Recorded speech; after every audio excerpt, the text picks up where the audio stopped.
পবিত্র ঈদুল আজহা উপলক্ষে জাতীয় ঈদগাহ ময়দানে ঈদের প্রধান জামাত সুষ্ঠুভাবে আয়োজনের লক্ষ্যে সব প্রস্তুতি সম্পন্ন করেছে ঢাকা দক্ষিণ সিটি কর্পোরেশন।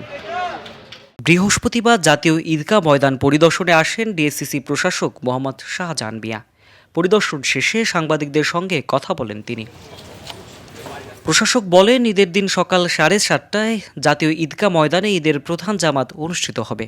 তবে বৈরী আবহাওয়া হলে বায়তুল মোকাররম জাতীয় মসজিদে হবে ঈদের প্রধান জামাত। জাতীয় মসজিদ বাইতুল মোকাররমে ইমাম সাহেব, এবং এটা আসলে আমাদের ধর্ম মন্ত্রণালয় থেকে ওনারা ঠিক করে দেন।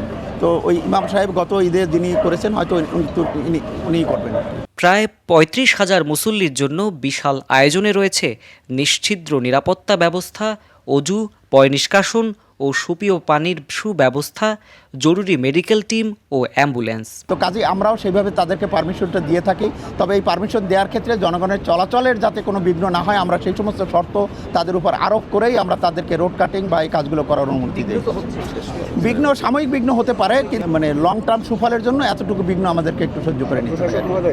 ঈদের জামাত, কুরবানির হাট ও বর্জ্য ব্যবস্থাপনা সুষ্ঠুভাবে সম্পন্ন করার জন্য দক্ষিণ সিটি কর্পোরেশনের সংশ্লিষ্ট কর্মকর্তা কর্মচারীদের ঈদের ছুটি বাতিল করা হয়েছে বলেও জানান ডিএসসিসি প্রশাসক।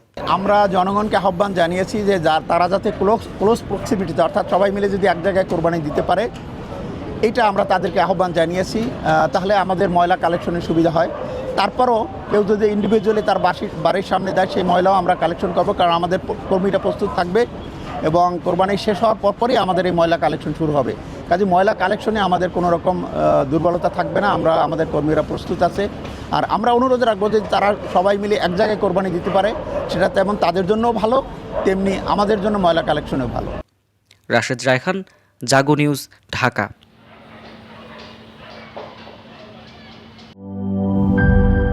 এই ঈদে জামা জুতো অ্যাক্সেসরিজের ডিসকাউন্ট।